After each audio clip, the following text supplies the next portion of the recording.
उड़ान तो भरना है, चाहे कई बार गिरना पड़े। सपनों को पूरा करना है तो चाहे खुद से भी लड़ना पड़े। जी हाँ स्टूडेंट्स, मैं अभिषेक पाल आज आप लोगों को पढ़ाऊंगा कार्बनिक केमिस्ट्री में कि रिएक्शन कैसे होती हैं। ठीक, मतलब कोई भी रिएक्शन दी जाती है तो जैसे किसी भी कार्बनिक यौगिक का क्लोरीनीकरण कराना है। ठीक, तो हम क्लोरीनीकरण में कराते किससे है विक्रिया, और इन प्रेजेंस क्या होता है, मतलब किसकी उपस्थिति में कराते हैं, ये पढ़ाएंगे। तो देखो, बिल्कुल सिंपल होता है, बहुत आसान होता है, सिंपल ट्रिक है। ठीक, ज़्यादा कठिन नहीं है, ना कोई लेंदी प्रोसेस है, बस केवल समझना होता है। ठीक, बेस मजबूत हो केमिस्ट्री का तो केमिस्ट्री बहुत आसान है। देखो, जैसे सबसे पहले मतलब कार्बनिक यौगिकों की अभिक्रिया कराने की विधियां। ठीक, सबसे पहले क्लोरीनीकरण। ठीक, तो क्लोरीनीकरण क्या होता है? क्लोरीनीकरण यानी किसी भी कार्बनिक यौगिक की क्लोरीन से अभिक्रिया। ठीक, Cl2 से अभिक्रिया क्लोरीनीकरण कहलाती है। और क्लोरीनीकरण सदैव प्रकाश में होती है या फिर अंधेरे में। ठीक, तो देखो, किसी भी कार्बनिक यौगिक की क्लोरीन के साथ अभिक्रिया क्लोरीनीकरण कहलाती है।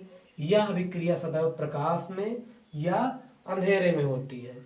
ठीक, एक एग्जाम्पल देख लो, जैसे क्या है, CH3 सिंगल बॉन्ड CH3, इसका नाम क्या होगा?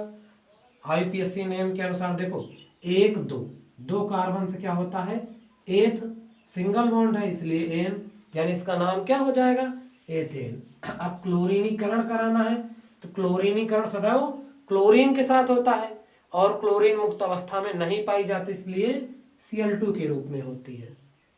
ठीक, क्लोरीन के साथ कराते हैं। यहां पर क्लोरीन कितने हैं, 2 है ना, ओपन करके लिख लो। रिएक्शन जितना पॉसिबल हो सके तोड़ लो, तोड़ने से रिएक्शन आसान हो जाती है। यहां पर कितने हाइड्रोजन है, 3, तो देखो 3 है तो 2 2 1 3 हाइड्रोजन हो गए। अब ये वाला H, ये वाला Cl क्या बन जाएगा, HCl, हाइड्रोक्लोरिक अम्ल। ठीक, बचेगा क्या, देखो ये रिएक्शन होगी किसकी उपस्थिति में, प्रकाश की उपस्थिति में। ठीक, हमेशा याद रखना क्लोरीनीकरण या तो प्रकाश की उपस्थिति में होता है या फिर अंधेरे में होता है। ठीक, तो बचेगा क्या, CH3 CH2 और ये वाला Cl। अच्छा, इसका नाम क्या होगा, Cl क्या है, Cl है, Cl से क्या जुड़ता है, क्लोरो, 1 2 कार्बन से एथ और सिंगल बॉन्ड से एन, यानी क्लोरो एथेन। हाइड्रोजनीकरण और अपचयन दोनों सेम एक जैसी होती है। ठीक, देखो किसी भी कार्बनिक यौगिक की H2 के साथ अभिक्रिया, ठीक, हाइड्रोजनीकरण कहलाती है और यह अभिक्रिया सदैव निकल या प्लेटिनम की उपस्थिति में होती है। तो देखो, किसी भी कार्बनिक यौगिक की हाइड्रोजन के साथ अभिक्रिया हाइड्रोजनीकरण कहलाती है। यह अभिक्रिया सदैव प्लेटिनम निकल या प्लेटिनम की उपस्थिति में होती है। देखो, ये इसलिए पढ़ना जरूरी है कि भाई कोई यौगिक दे दिया जाए तुम्हें और बोल दिया जाए कि इसका हाइड्रोजनीकरण कराओ। अब हमें यही नहीं पता हाइड्रोजनीकरण में कराते क्या है, मतलब किसके साथ कराते हैं और उपस्थिति में किसको रखते हैं। ठीक, तो हाइड्रोजनीकरण हमेशा हाइड्रोजन के साथ कराते हैं और निकल या प्लेटिनम की उपस्थिति में कराते हैं। एक एग्जांपल देख लो, जैसे CH2 डबल बॉन्ड CH2। ठीक, इसका नाम क्या होगा, देखो 1 2 कार्बन है, 2 से क्या होता है, एथ होता है। ठीक, डबल बॉन्ड लगा है यानी क्या हो जाएगा, एथीन। अब इसकी अभिक्रिया हम किसके साथ कराएंगे, हाइड्रोजनीकरण किसके साथ होता है, या अपचयन किसके साथ होता है, H2 के साथ।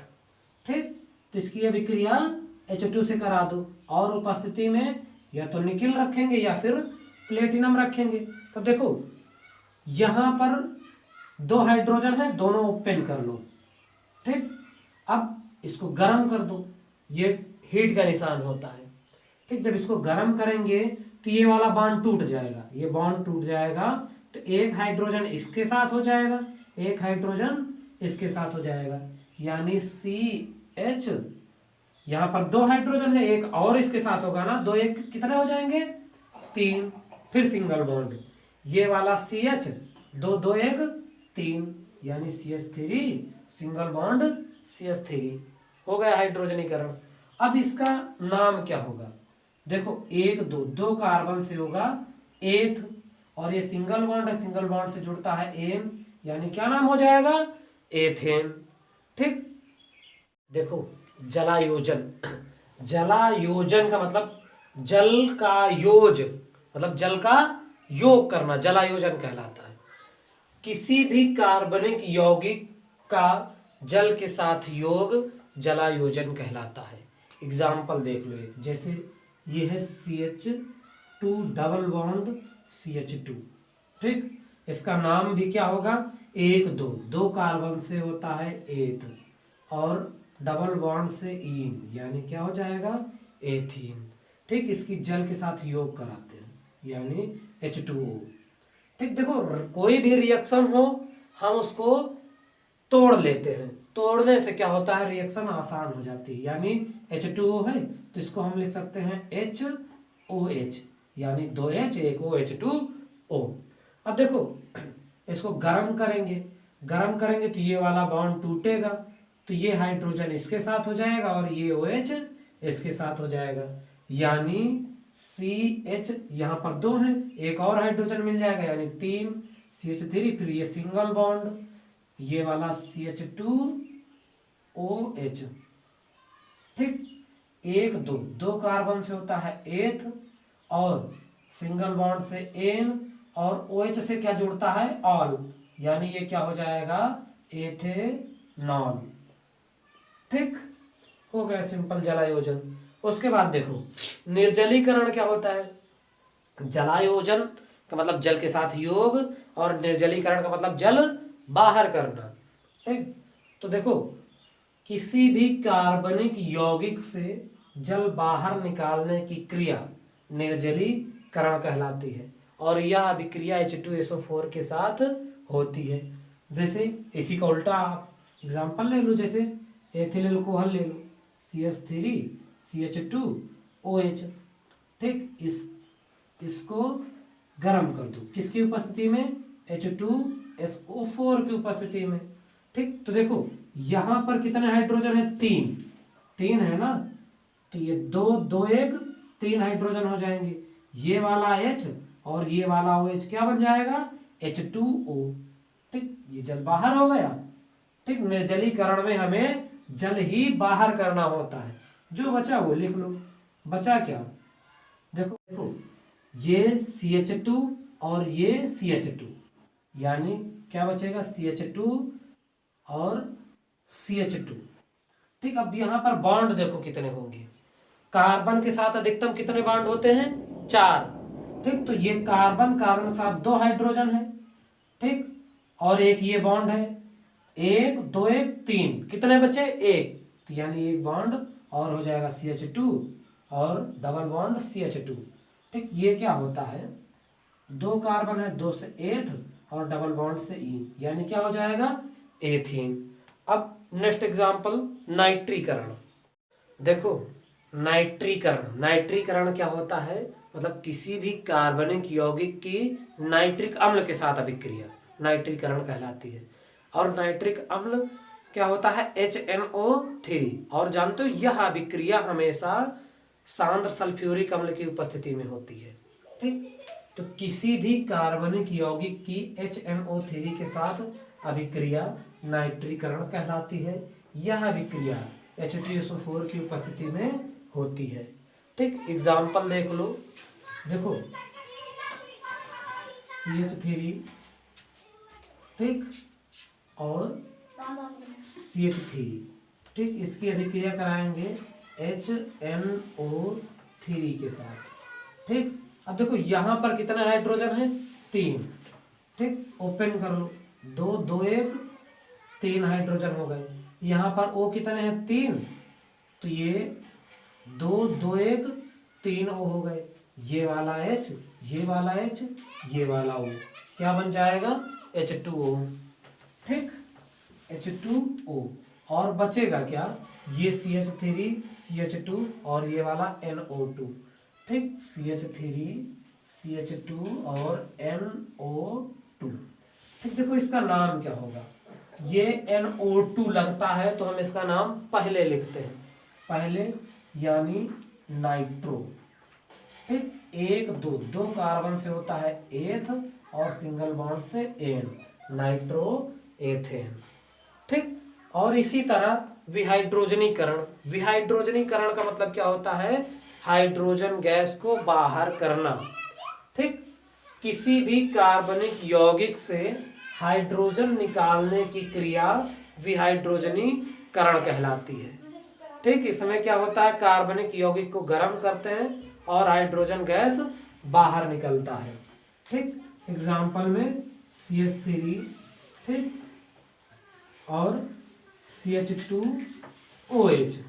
ठीक, हमें निकालना क्या है, विहाइड्रोजनीकरण करना है, मतलब इसको क्या करते हैं, गर्म करते हैं। विहाइड्रोजनीकरण में हाइड्रोजन गैस बाहर निकलती है। ठीक, तो ये H2 गैस हाइड्रोजन गैस बनकर निकल जाएगी।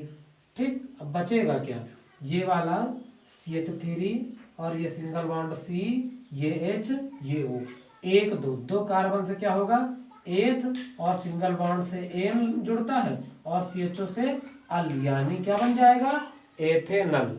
और एक दो, इसका नाम क्या होगा, देखो दो कार्बन है, दो से क्या होता है एथ, ठीक, और सिंगल बॉन्ड से एन और CHO से आल जुड़ता है, यानी एथेनॉल। एथेनॉल से एथेनल बन जाएगा। देखो किसी भी कार्बनिक यौगिक की PCl3 से अभिक्रिया कराते हैं तो बनता क्या है। देखो सबसे पहले किसी भी कार्बनिक यौगिक की PCl3 से अभिक्रिया कराते तो सदैव बाहर होता है H3PO3, यानी आर्थोफास्फोरिक अम्ल। ठीक, किसी भी कार्बनिक यौगिक की अभिक्रिया PCl3 से हो तो सदैव H3PO3 बाहर होता है। ठीक, एग्जाम्पल देख लो, जैसे CH3OH है, मेथिल एल्कोहल। ठीक, इसकी अभिक्रिया PCl3 से कराएंगे। देखो यहाँ पर क्लोरीन कितने हैं, 3। ठीक, तो यहाँ पर हम इसके कितने अणु ले लेंगे, 3 अणु ले लेंगे। ठीक, तो ये क्या बन जाएगा, देखो यहाँ पर O भी कितने हो जाएंगे, 3 हो जाएंगे, और हाइड्रोजन भी 3 हो जाएंगे। मगर P कितना है, P तो एक ही है ना, तो बाहर क्या होगा, हाइड्रोजन कितने हो जाएंगे, 3, और फास्फोरस 1, और ऑक्सीजन कितने हो जाएंगे, 3। ठीक, H3PO3, और उसके बाद बचेगा क्या, देखो इसमें भी 3 है, इसमें भी 3 है, दोनों में 3 क्या करते हैं, कॉमन ले लेते हैं। ठीक, तो बचेगा क्या, ये CH3 और ये वाला Cl। ठीक भाई, देखो यहाँ भी 3, यहाँ भी 3, दोनों जगह 3 कॉमन ले लिया, तो ये CH3 और ये Cl, यानी CH3Cl। ठीक, क्या बना, क्लोरो, भाई Cl से क्या होता है, क्लोरो, एक कार्बन से मेथ, क्या बन जाएगा, क्लोरो मेथेन। ठीक, अब नेक्स्ट PCl5 से अभिक्रिया, जानते हो किसी भी कार्बनिक यौगिक की PCl5 से अभिक्रिया कराते हैं तो सदैव POCl3 बाहर होता है। ठीक, फास्फोनिल क्लोराइड। ठीक, किसी भी कार्बनिक यौगिक की अभिक्रिया PCl5 से होती है तो सदैव POCl3 बाहर होता है। ठीक, अब देखो ये CH3 और ये CH2OH। ठीक, इसकी अभिक्रिया कहाँ से कराओगे, PCl5 से, PCl5। ठीक, अब देखो रिएक्शन जितना पॉसिबल हो उतना तोड़ लो। यहाँ पर 5 क्लोरीन है तो 3 3 1 4 क्लोरीन, 4 1 5 क्लोरीन। ठीक, तो देखो ये वाला O और ये वाला PCl3, यानी क्या बन जाएगा, POCl3, और बचेगा क्या, ये वाला H, ये वाला Cl, यानी HCl। अब क्या बचा, CH3, CH2 और ये वाला Cl, CH3, CH2 और Cl। अच्छा, इनके नाम क्या होंगे। ठीक, जैसे ये है 1 2, दो कार्बन से एथ और सिंगल बॉन्ड से एन, और OH से आल जुड़ता है, यानी एथेनॉल। ठीक, और ये PCl5 यानी फास्फोरस पेंटाक्लोराइड, ठीक, फास्फोरस पेंटाक्लोराइड, ठीक। और उसके बाद ये 1 2, ठीक, पहले देखो फास्फोरस पेंटाक्लोराइड, अब ये क्लोरीन है तो पहले क्लोरो हो जाएगा, 1 2, 2 कार्बन से एथ, ठीक, और सिंगल बॉन्ड है, सिंगल बॉन्ड से एन, क्लोरो एथेन, और ये POCl3 फास्फोनिक क्लोराइड, और ये HCl। देखो जो वेस्ट यौगिक निकलते हैं उनका हमसे कोई मतलब नहीं होता है, ठीक। जैसे कोई भी स्टेटमेंट देना हो तुम्हें, ठीक, ये रिएक्शन कराई, ठीक, तो रिएक्शन का स्टेटमेंट देना हो तो क्या लिखोगे, एथेनॉल की फास्फोरस पेंटाक्लोराइड से अभिक्रिया कराने पर क्लोरोएथेन प्राप्त होता है, ठीक। ये वेस्टेज होते हैं, इनका काउंट नहीं किया जाता, ठीक। अब नेक्स्ट, ठीक, थायोनिल क्लोराइड से अभिक्रिया, देखो थायोनिल क्लोराइड से अभिक्रिया कराते हैं तो क्या बनता है। हमेशा याद रखना कि किसी भी कार्बनिक यौगिक की थायोनिल क्लोराइड से अभिक्रिया कराएंगे तो सल्फर डाइऑक्साइड गैस बाहर निकलेगी, ठीक। किसी भी कार्बनिक यौगिक की SOCl2 से अभिक्रिया कराते हैं तो SO2 गैस बाहर निकलती है। देखो जितने भी रिएक्शन बताए हैं, ठीक, ये सब के सब बहुत इंपॉर्टेंट है, ये सारे रूल रेगुलेशन फॉलो करना पड़ता है तब रिएक्शन करा पाओगे, ठीक। तो देखो कोई भी कार्बनिक यौगिक ले लो, जैसे CH3 CH2OH, अब इसकी SOCl2 से अभिक्रिया करा दो, ठीक। तो देखो ये वाला O और ये वाला SO, ठीक, क्या बन जाएगा, SO2, ठीक। बचेगा क्या, देखो ये वाला, यहाँ पर क्लोरीन 2 है तो ओपन कर लो, ये वाला H ये वाला Cl, क्या बन जाएगा, HCl, ठीक। बचेगा ये CH3 CH2 और ये वाला Cl, CH3 CH2 और Cl। देखो इसका नाम क्या होगा, 1 2, 2 कार्बन है, 2 से होता है एथ, ठीक, सिंगल बॉन्ड से एन, और CHO से आल जुड़ता है यानी एथेनॉल, और SOCl2 क्या होता है, थायोनिल क्लोराइड, और ये क्लोरो, ठीक, 1 2, 2 कार्बन से एथ यानी क्लोरो एथेन, और ये सल्फर डाइऑक्साइड और ये हाइड्रोक्लोरिक अम्ल। देखो ये जितने भी रिएक्शन बताई हैं, ठीक, ये क्वेश्चन में पूछ लेता है कि किसी भी कार्बनिक यौगिक का हाइड्रोजनीकरण कराते हैं तो क्या प्राप्त होता है। यह टिप्पणी पूछ लेता है कि टिप्पणी, निम्न की टिप्पणी लिखिए, क्लोरीनीकरण आ गया, हाइड्रोजनीकरण आ गया, ठीक, निर्जलीकरण आ गया। अगर वीडियो पसंद आई हो तो प्लीज़ लाइक करें, सब्सक्राइब करें और शेयर करें। Thank you so much.